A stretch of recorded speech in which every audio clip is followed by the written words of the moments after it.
Once again, thank you for joining us. It's a great day for us, and I'm sure it must be a very pride moment for you ringing the bell of it. It was wonderful. It was a wonderful feeling. It's an experience itself, Yes. isn't it? Your market cap, I've been told, is now north of $3 billion. So congratulations on that. 2008, people had a lot of concerns about survival of Wockhardt, but you've really survived the so-called global storm. Before I get into Wockhardt specific questions, I want to understand a very general view about what is happening in the pharma industry. The general understanding with some stock market experts is that US FDA is extremely stringent.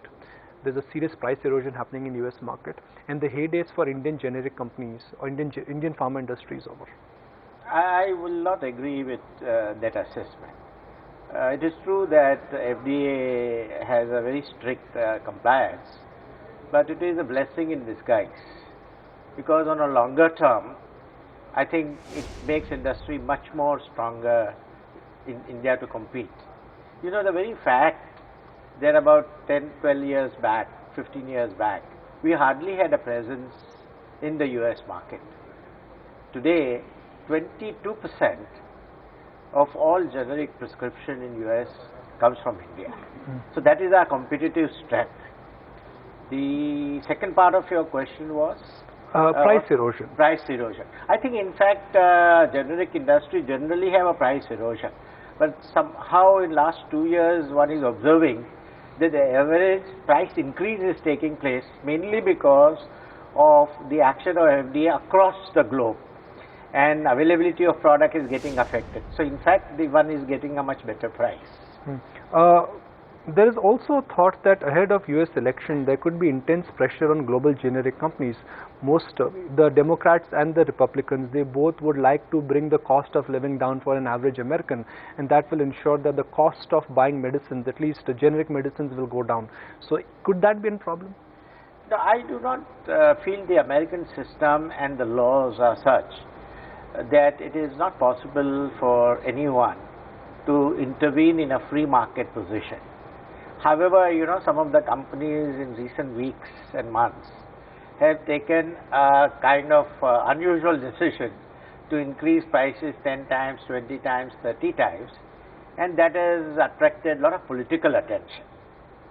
And one hopes that industry also acts little responsibly there and not go for this kind of 50 times increase in price in generic space. You'll have to pardon my curiosity, but every time when we interact with the management of Wockhardt, the question on top of our mind and top of our lip is what's happening to all the US FDA approvals. What was the last communication from them?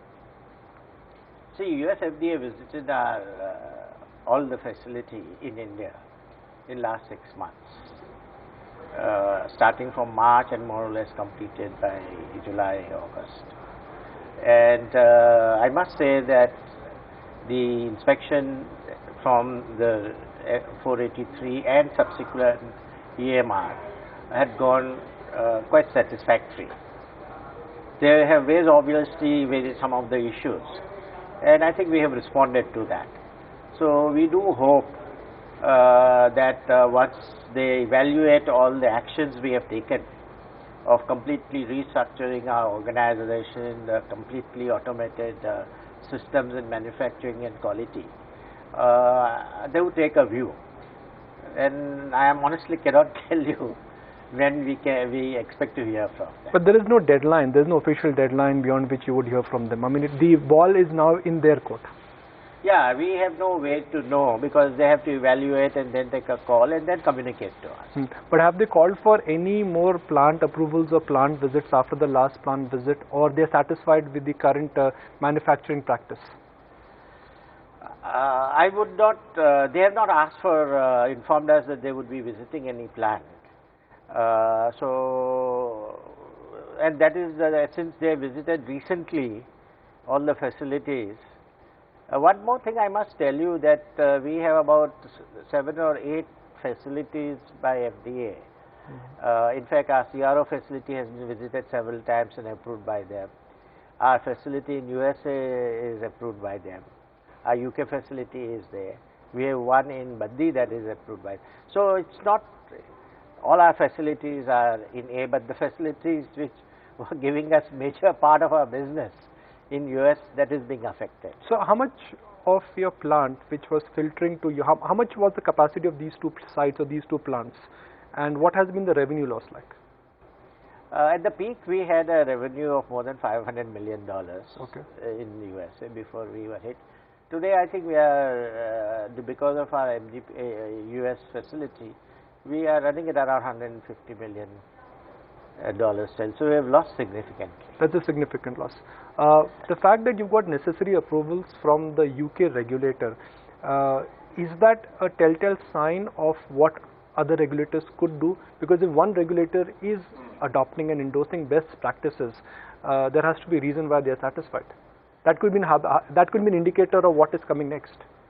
You see, what we have done internally is to comply with all the requirements of the European regulator and the American regulators. So obviously, European regulators were satisfied that they've cleared our Chickalthana facility. We are still awaiting US FDA response on that. Okay. You know, we always tend to make the FDA status as the center for Wockhardt's business, but do you think it's high time we should actually look beyond the US FDA problems, because you are growing in an environment where your US business has taken a huge hit, your European operations are growing, domestic markets are growing, and you continue to invest in R&D? Yes, I think if you look at it, our domestic business last year is growing at around 25% plus. We were one of the highest growth company. Our UK business is very good. We are the largest Indian company and third largest generic company in UK. We are good in Irish business. We are second largest Irish company. So I think we have a generally very healthy business outside US. The fact remains that US is an important business going forward. As percentage of your total sales which you commit to R&D, I mean the number is about 10 to 11%. It has been higher historically as well. So are you committed to spend aggressively on the R&D front? See, we have spent last year about 11% and last quarter it is about 12%. And this is coming out of our need to build our future correctly. So we are investing in three areas. One is a pharmaceutical, which is generic and technology driven. And since we are more on technology driven, the R&D spends are relatively high. Opportunity is going to be high. The other area is in biologics, where we are focusing on insulin and analogs. So that would be the investment which will be coming forward. We are investing some, but I think, and we are all going for the global market, that is US, Europe and other markets. And the third area is our drug discovery program, which we started about 17, 18 years back. And we have number of products in phase 2 and phase 3 now, and they are all antibiotics. And there is an antibiotic crisis worldwide. Yes. And 3 of our drugs has been identified by FDA as a breakthrough drugs. And then you have a fast track clinical and approval status. We believe that we should be in a global market, including US, Europe, India, in next 4 years or 5 years max. Find us on Facebook at facebook.com/ETNow and don't forget to click the like button. You can also follow us on Twitter at ETNowLive. To stay updated with all our programming, hit the subscribe button on our YouTube channel by logging on to youtube.com/user/ETNow.